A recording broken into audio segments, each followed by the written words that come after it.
what else do we have? Should I tell you some of the words? Please. We have BIPOC. Ooh. Racialized.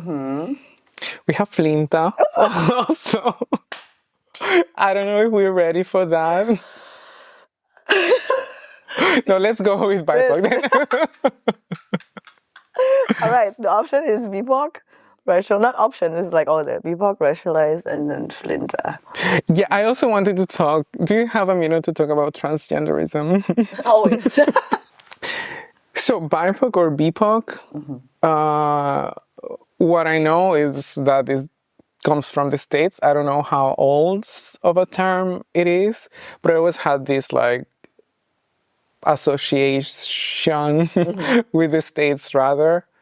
I mean, of course, also in Nicaragua, it's like what Kazim was saying about like these tags that all of a sudden you need to use when you move. Yes. Actually, we could just watch it. So let's roll the tape. Yes. Kazim, the stage is yours. Over here, I see that the focus is generally more you are a trans performer, trans artist. Back home, with how I worked and the groups and the projects that I did back home, we were doing the same work. The facts don't change, but we were performers. We were artists. We did not call ourselves, I'm a trans artist, I'm a queer artist, this is a women-led project. We didn't do that. It was just in how we identified or put ourselves out to be perceived as. And I think for me, it is important to create a little bit of a separation between the two things. While it doesn't change the facts of the world we live in and the work we create, my work has and always will be about our communities, trans people, people who are racialized, people who are marginalized. It will always be about that. It still is. But the difference in saying that I'm a trans performer or a trans artist for me is more Eurocentric oftentimes, because it puts you in this thing of, wow, you can create something while being trans. Wow, you can create something when you had so little opportunities. Wow, you can create something while being a migrant, while being a brown person. And I'm like, I am doing all that I do. We are doing all that we do in spite and despite me being who I am. Because when I work, my work will be about us as an overall group of people, about different parts of identities that I am in, because I don't create work that speaks on the behalf of other people in that way. Even the other people I might speak for are people who are close to me. I am not a white person. That's the job of white people. So I think it's just the shift for me is important. Over here, there's really a lot of what I've seen, and this sounds like a very maybe an immigrant perspective too, to look at. We are trans artists, we are queer artists, we are BIPOC artists. No, I only started using these terms or heard these things around me when I moved here. I think a lot of us resonate a lot with this. How do you relate to it? So much in terms of like how many new vocabularies I needed to add to my beings since I moved here, that back home, not that it's not relevant, it's just one of like it's just part of it, but we don't really need to like specify it and categorize it. And I think my relationship with this extra words to describe me, and then like, which includes also like, okay, we are queer, BIPOC, trans artists, right? There is a feeling of empowerment, a way of like, I'm proudly saying. At the same time, there is also, like Kazim said, you know, like we're more than like, we're just artists. And then some of our arts, it's included about our queerness and transness, but it's more, and it's more than that too, you know. Yeah, also because as with all words, the meaning is also dependent on the person, on the other person, and what are the associations around these words, because they can mean something to us and something completely different.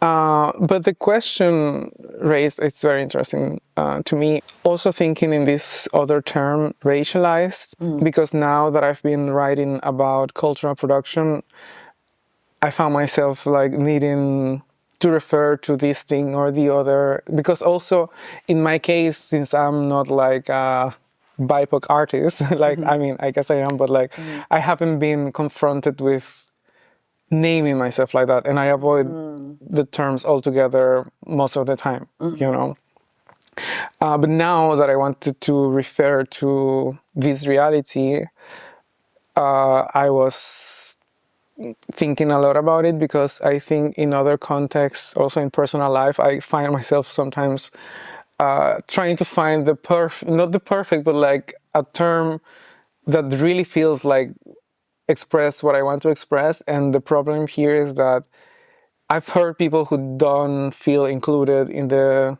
BIPOC, like some Asian people, for example, and I can see that. I can see that, and also it does feel like very U.S. American to me. And then with racialized, I like it in some contexts because it makes a reference to the system and not to race as a reality. But at the same time, it carries a little bit of abstraction. It's not the same to say a black woman than to a racialized person, or, So. I know what you mean. Like, and then even now, how it affects me also in making decisions, what kind of events I'm going, it's also like now there, right? Like you see, like, is it a white space or is it like a BIPOC space? And then there is like this. Is it a Flinta space? Is it a Flinta toilet? I think maybe we shouldn't laugh that much. I know.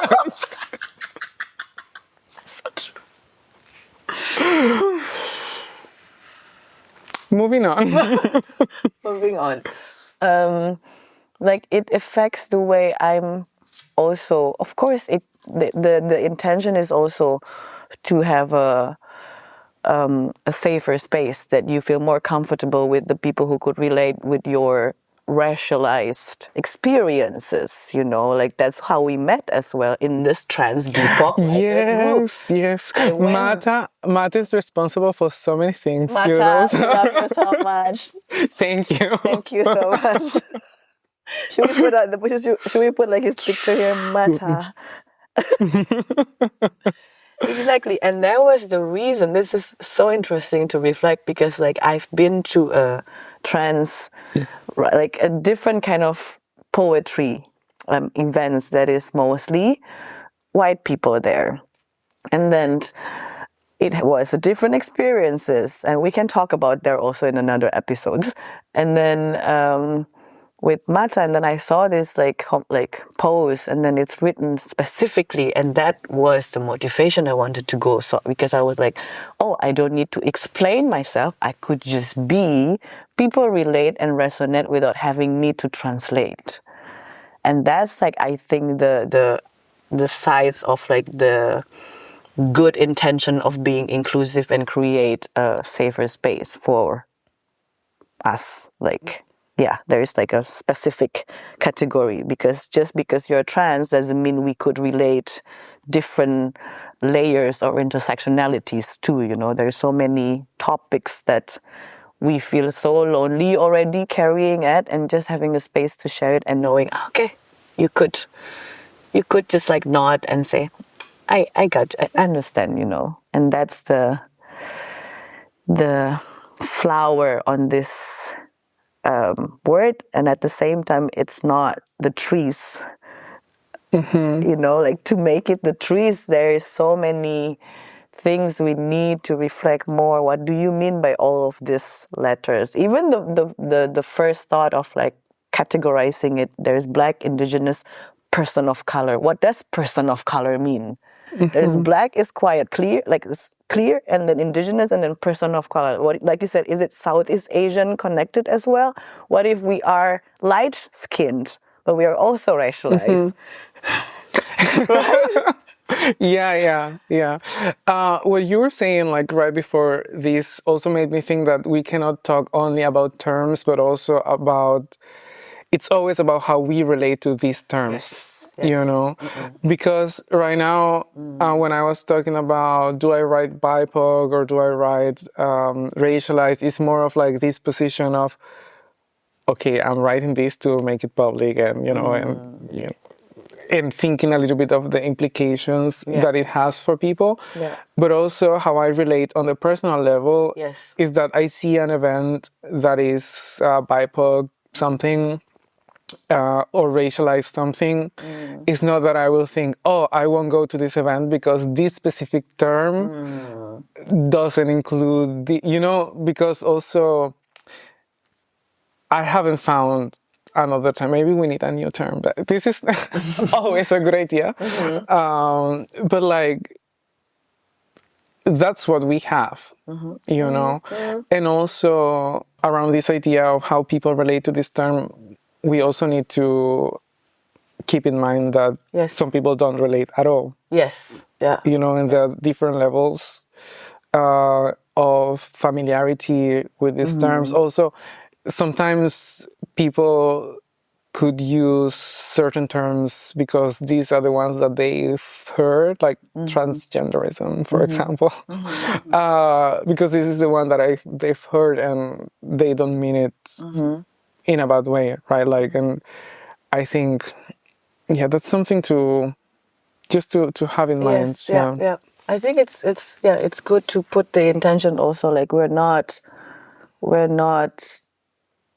in a position of like telling what's the right terms, or even like we could reinvent something, but like it's just an ongoing process that we are digging and reflecting together, and also relating how we understand, and my over explaining because I feel like, of course, it's there that this is our personal experiences. There are so many other people that have different resonation and relation to, of course, and then I think I'm just now in a way of like, oh, am I being too close-minded, not woke,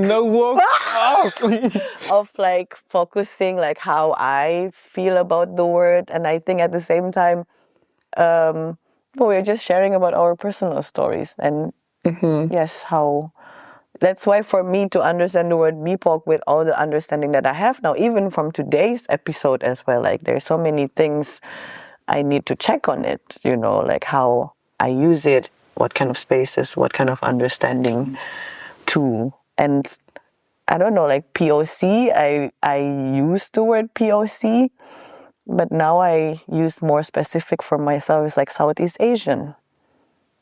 I'm a Southeast Asian artist. Sometimes I say like Indonesian artist, but I think to have like this part of like the POC spectrums, there is a Southeast. There's even a new one. Do you know? Not a new one. Babe. New term. Just dropped. Sorry, off. This. Okay, but for next time. But we can just say it. It's like this North African. Swana? Swana. Yes. Swana is also. I read it like since last year.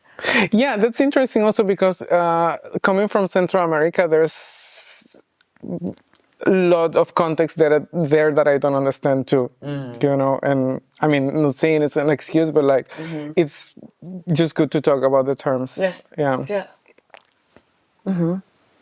Do you know what it means? Southwest Asian, North African. Ah, okay. Yes. And then there is so many.